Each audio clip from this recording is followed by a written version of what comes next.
Tous égaux face au confinement? Pas totalement. Comment les polices travaillent-elles? Des interprétations sont possibles ce week-end. 7 magasins de l'enseigne Aveuve ont été fermés.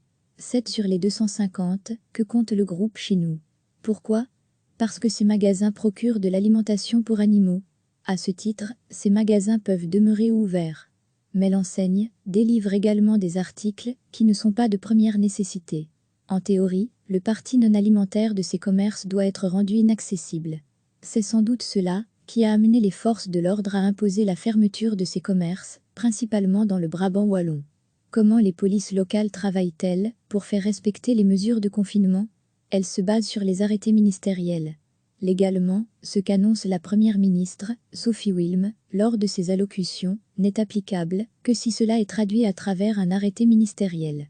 Doté des pouvoirs spéciaux, le gouvernement peut, en ces temps particuliers, faire publier au moniteur des arrêtés liés à la situation. C'est le cas, à chaque fois.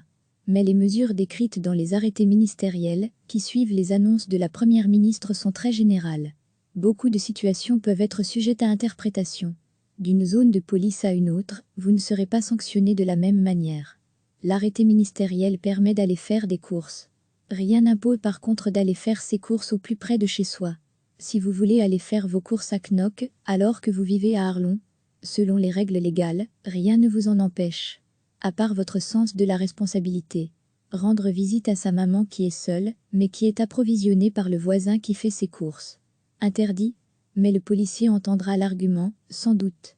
Aller se promener avec un ami. Toujours le même. Comment est-ce vérifiable? Comment pouvons-nous nous assurer que Monsieur X, qui s'est promené avec Madame I n'est pas 2 jours plus tard avec Monsieur Z, nous confie un commissaire de police? Le problème se trouve là. Les règles édictées sont larges, imprécises. Chaque zone de police doit interpréter la loi, avec un certain degré de compréhension, un certain degré de sévérité. Toutes les polices locales sont confrontées à des situations particulières. Leur souhait est d'admettre, ou de sanctionner de la même manière, les cas auxquels elles sont confrontées. Dans ce cadre, les questions sont posées à la commission permanente des polices locales. Les polices locales et fédérales sont dotées de réponses aux FAQ, les Frequently Asked Questions, les questions fréquemment posées. En réponse, un document régulièrement mis à jour. On en est à la version 8, publiée et diffusée aujourd'hui aux forces de l'ordre. Un document qui fait une trentaine de pages. Un outil qui doit servir à ce que les sanctions soient les mêmes partout. Les polices cherchent à diriger au mieux. Répressives quand il le faut.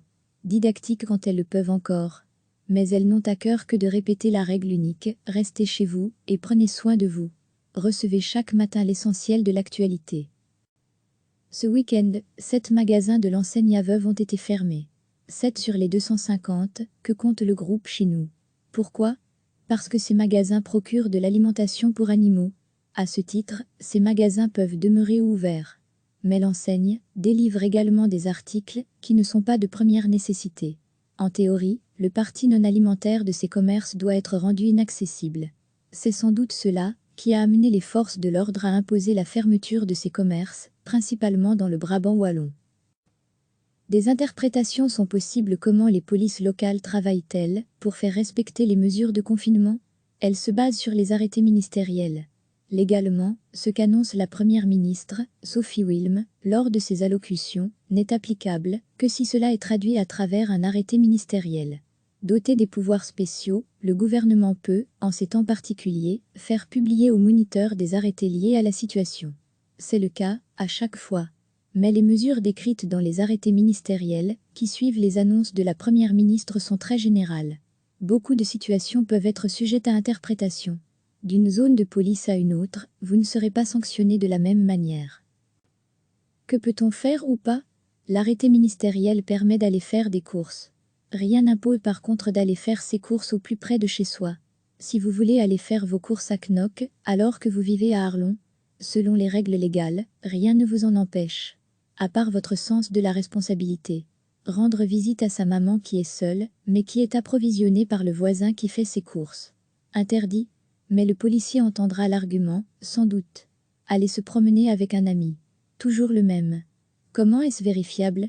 Comment pouvons-nous nous assurer que Monsieur X, qui s'est promené avec Madame I n'est pas 2 jours plus tard avec Monsieur Z, nous confie un commissaire de police? Le problème se trouve là. Les règles édictées sont larges, imprécises. Chaque zone de police doit interpréter la loi, avec un certain degré de compréhension, un certain degré de sévérité. Les questions fréquemment posées, toutes les polices locales sont confrontées à des situations particulières. Leur souhait est d'admettre ou de sanctionner de la même manière les cas auxquels elles sont confrontées. Dans ce cadre, les questions sont posées à la commission permanente des polices locales. Les polices locales et fédérales sont dotées de réponses aux FAQ, les Frequently Asked Questions, les questions fréquemment posées. En réponse, un document régulièrement mis à jour. On en est à la version 8, publiée et diffusée aujourd'hui aux forces de l'ordre. Un document qui fait une trentaine de pages, un outil qui doit servir à ce que les sanctions soient les mêmes partout. La règle unique, les polices cherchent à diriger au mieux. Répressives quand il le faut. Didactiques quand elles le peuvent encore. Mais elles n'ont à cœur que de répéter la règle unique, restez chez vous et prenez soin de vous. Cliquez sur s'abonner pour recevoir les dernières nouvelles.